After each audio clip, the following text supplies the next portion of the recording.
saya sebelumnya, kalau saya ingin mengajak ngomong salah satu VTubers yang udah viral di media sosial khususnya YouTube. Saya perkenalkan, nama saya Raden Irham Wijaya, sarjana hukum. Jadi ini kebanyakan dari mereka yang belum paham tentang aplikasi VTube ini kan mempermasalahkan masalah perizinannya di Kominfo itu ya. Nah sebenarnya bagaimana nih perizinannya nih yang bisa dijelaskan oleh Kak Irham, karena beliau ini memang lebih tua dari saya manggilnya kakak nih ya.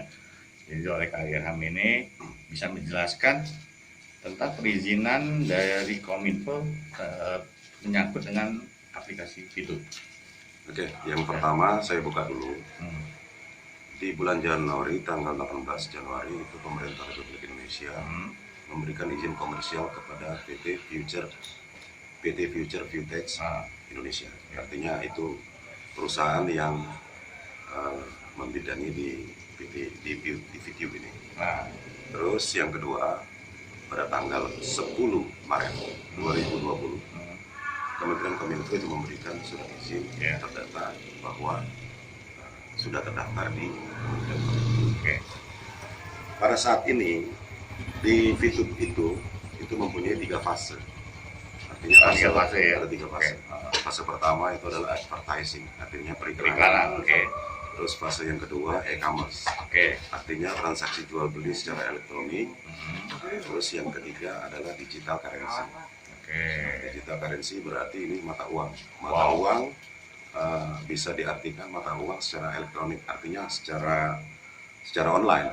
Artinya dia tidak berupa bentuk bahwa itu uang dan berupa bentuk, tapi nilai. Ada jadi value-nya. Artinya saat ini value 1 poin itu adalah $1. $1 Amerika. Nah di sini kalau yang namanya dana miring itu saya memberikan masukan, itu banyak yang japri ke saya. Artinya di seluruh Indonesia ini mungkin rata-rata ada yang japri dari Pekanbaru, dari Kalimantan, dari Sulawesi, apalagi dari Sumatera Selatan sendiri. Banyak ya. Nah, mereka itu merasa bahwa kenapa orang Kominfo ini getol-getolnya mau bergabung dan join di VTube. Menyangkut mungkin karena sebagai pegawai ASN dari mantan dari Kominfo ini, ya artinya saya menjelaskan sebelum saya masuk itu 1 bulan saya pertimbangkan analisis. Artinya betul-betul saya pertimbangkan. Karena memang bagian bidang tempo hari kan di bagian sandi apa namanya? Saya awalnya dari kepala bagian sandi dan telekomunikasi daerah. Itu terus 2017 saya pindah menjadi kepala bidang infrastruktur, teknologi informasi komunikasi, persandian dan keamanan informasi.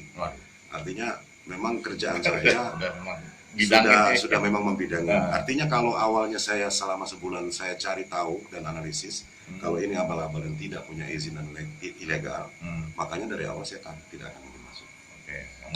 Tidak mau ikut campur, karena itu tadi mereka pernah bilang di vlog pertama kemarin hari ini menyatakan bahwa awalnya Pak Irham itu mungkin ikut-ikut aja, pengen populer atau pengen viral. Saya nggak mau viral-viralan. Saya punya channel YouTube tapi saya tidak pakai. Artinya kenapa? Silakan para YouTuber untuk menggunakan saya cuma akan memberikan masukan. Kalau yang miring, kita ibaratkan contoh aja, salah satu bisnis yang namanya dalam jangka waktu kurun waktu 6 bulan sampai 8 bulan sudah mencapai hampir 13 juta pengguna. Itu saya kira mungkin sesuatu yang booming. Karena sesuatu yang booming. Artinya booming itu mereka kalau seandainya sudah tahu bahwa dari awal ini ilegal, tidak akan nambah. Tidak akan nambah penggunanya. Paling mentok ratusan ribu. Kita ya buktikan yang lama-lama lah. Yang apa istilahnya tuh bisnis-bisnis yang lama yang kita tahu 1 tahun mungkin cuma 1 juta. Tahun kedua 2 juta. Mungkin sekarang sudah mencapai 35 juta, tapi lama. 7 tahun. Ini diperkirakan kalau prediksi. Secara analisis saya pribadi, kalau sudah sampai 6 bulan itu mencapai 13 juta, artinya 2021 akhir Desember 2021 bisa mencapai prediksi. Bukan ada yang bilang, tapi prediksi saya dengan meningkatnya per hari hampir 400.000 pengguna masuk. Artinya servernya nggak sedikit, dia harus berubah versi dari 210, 212, 214, 213, 214 sekarang yang terakhir. Itu menyatakan bahwa betul-betul servernya itu membuat big data ini supaya terangkum menjadi satu, sehingga ya kalau servernya yang abal-abal, yang di bawah target, yang istilahnya tuh yang tidak bisa merangkum 400.000 masuk, selesai. Jadi artinya silakan bagi yang punya nada miring, itu artinya kita tidak membatasi. Iya, Silakan, mereka, itu hak mereka, dan walaupun mereka bilang bahwa VTube itu negatif, silakan. Kita tinggal menunjukkan bahwa prediksi saya 2021 Desember itu pengguna sudah bisa mencapai 50 juta. Prediksi saya loh, pribadi loh. Amin. Jadi memang VTube ini kan salah satu kesempatannya, peluangnya buat di era masa begini, ya, di era pandemi begini, manfaatkanlah gitu. Ini aplikasi ini bukan seperti yang diributkan harus ada izin dari OJK, ya. Yang perlu kita luruskan, kalau OJK kan tugasnya Anda sebenarnya bisa saja mencari tahu melalui YouTube, karena OJK juga punya YouTube, ya. Betul. Apa sih tugas dan wewenang OJK? Kalau secara garis besar yang saya tangkap, kebetulan saya juga dari institusi perbankan, ya, juga saya mantan Bank Danamon. Disebutin lagi. PT Bank Danamon mantan. Nah, juga saya juga berbisnis di bidang asuransi juga. Jadi semua institusi yang sifatnya menghimpun dana masyarakat, ya, menghimpun dana masyarakat dan mencairkan lagi dananya, itu harus diawasi oleh OJK. Itu seperti asuransi, perbankan, fintech, ya, koperasi. Itu yang semua sifatnya menghimpun dana itu yang harus izin dan terdaftar diawasi oleh OJK. Kalau masalah aplikasi VTube ini tidak menghimpun dana masyarakat, dia memberikan gratis. Betul. Ya. Jadi bisnis gratis saja orang masih mikir-mikir. Nanti bisnis yang ada uangnya mau. Oh ya, sebelum dilanjut lagi, ini saya lagi ada di kawasan daerah apa namanya ini? Table tennis pit stop. Table tennis pit Gedung stop, ya. Tenis meja yang bertaraf internasional yang ada di Sumatera Ini Selatan. bisa Anda lihat ini view-nya. Kebetulan yang meresmikan Gubernur Sumatera Selatan sendiri, Nah, Pak ini Haji Herman Deru. Inilah salah satu aktivitas dari KIRHAM, ya. Selain kesibukan beliau sebagai ASN, beliau juga jago main keyboard. Amin. Saya tahun 2003 kenal beliau ini, selalu minta itu yang seperti saya sebutkan dalam video saya sebelumnya, ya. Masih ada band itu. Ada band. Walau badai menghadang, cet. Nah, apa? Jadi itu perkenalan saya dulu waktu dengan KIRHAM ini. Perlu diceritain kan nih? Boleh, silakan. Nah, jadi KIRHAM tempo hari ingin membeli rumah, ya. Karena kekurangan uang, bertemu dengan saya. Waktu itu saya masih di bagian kredit, ya. Direkomended.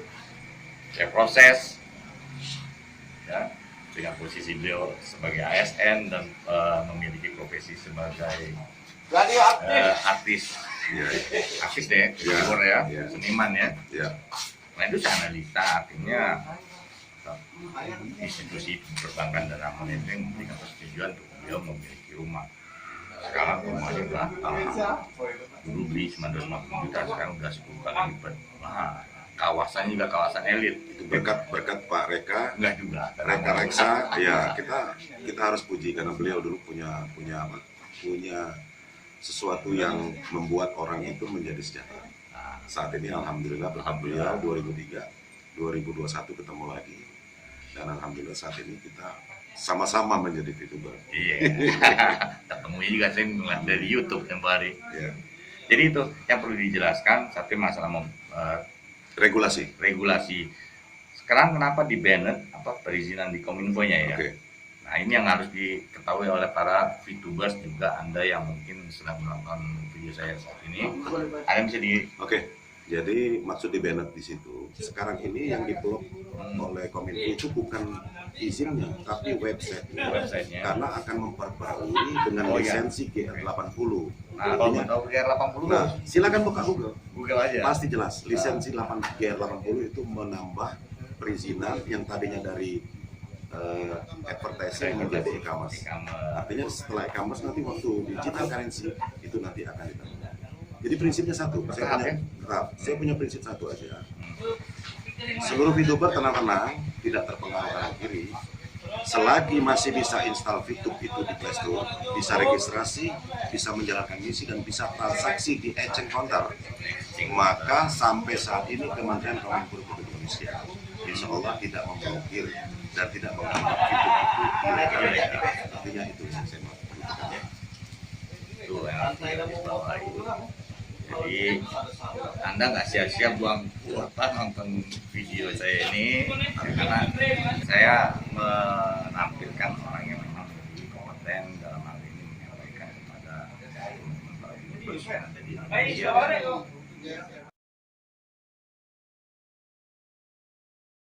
Banyak pengaduan-pengaduan masyarakat yang menyatakan bahwa VTube itu ilegal. Artinya masyarakat itu merasa bahwa mungkin karena tingkat viral boomingnya VTube, maka mungkin kita nggak ngerti ya, yang namanya orang viral dan populer itu pasti banyak hambatan, dan mereka mengadukan pengaduan ke OJK bahwa VTube itu bodong dan ilegal dan menipu. Nah, jadi artinya mereka tidak mengetahui karena mereka tidak join di VTube. Harusnya sebelum dia ngomong ke OJK, dia join dulu, dia install dulu di Play Store. Kalau dia nggak suka diskusi, dia nggak suka uninstall.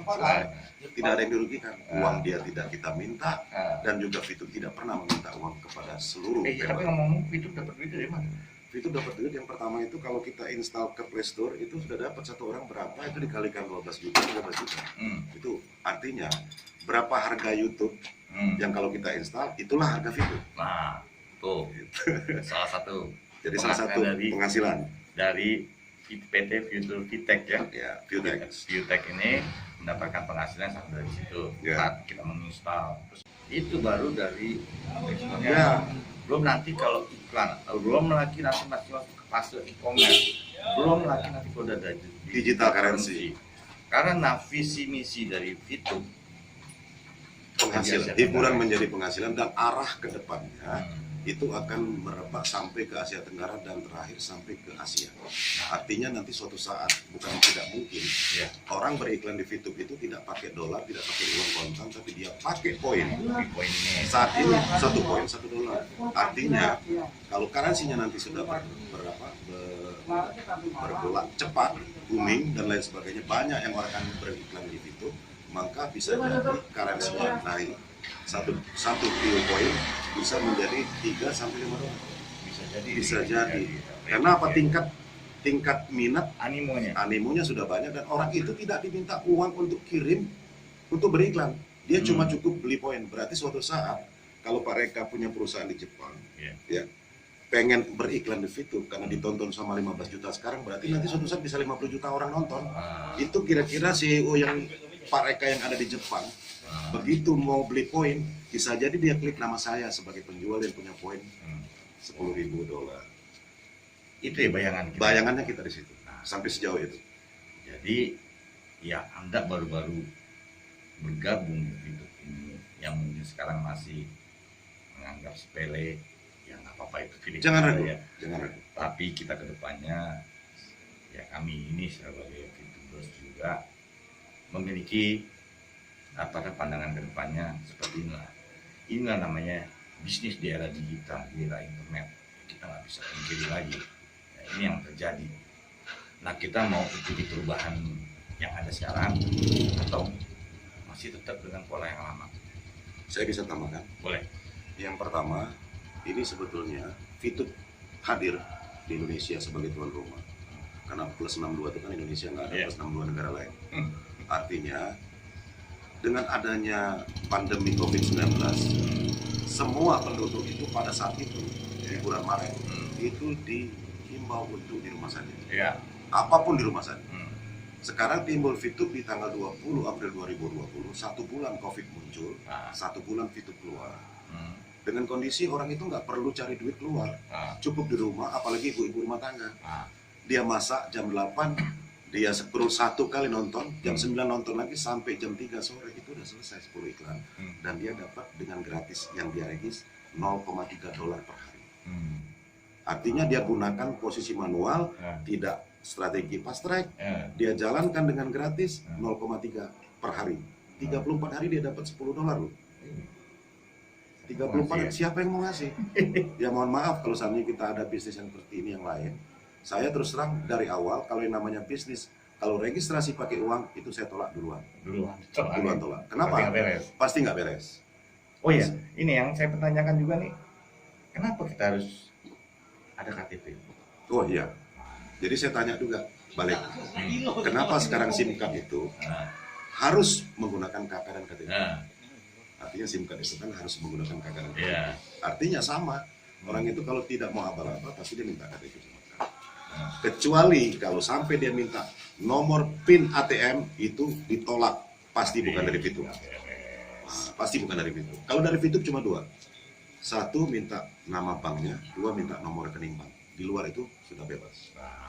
Artinya ini sama dengan kita bikin SIM card baru. Kalau kita beli kartu apapun, pasti kita diminta untuk registrasi. Kalau nggak ada nik KTP atau nik KK itu tidak akan bisa masuk. Dan registrasi tidak bisa.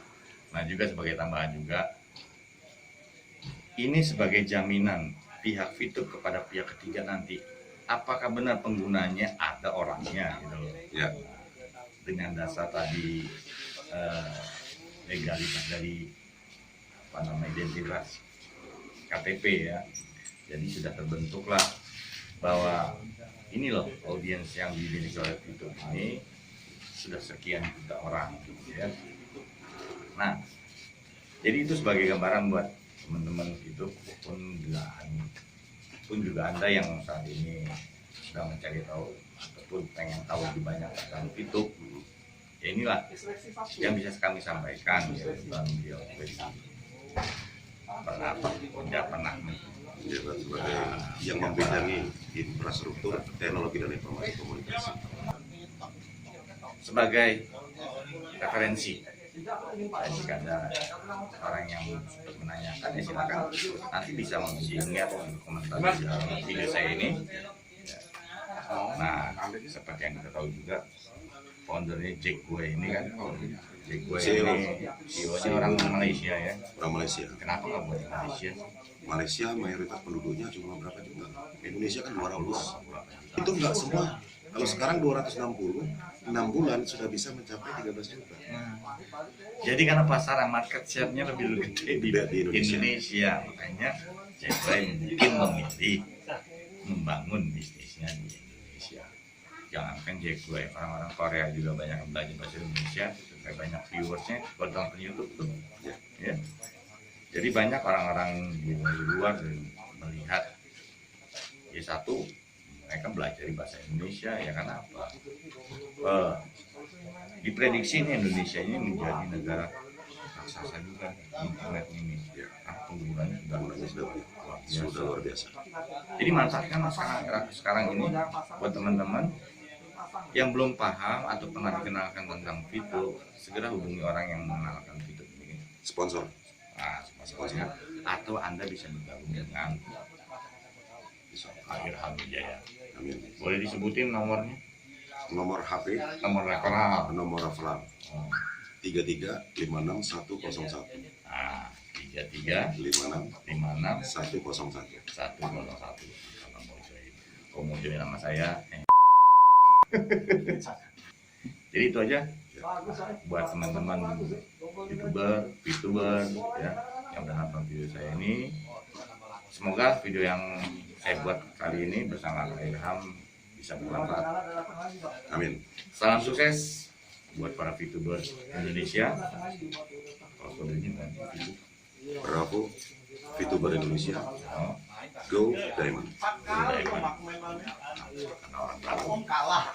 Bye. Bye. Ini satu sesi sudah. Apa? Satu sesi nih sudah bisa bagi 3 nih berarti.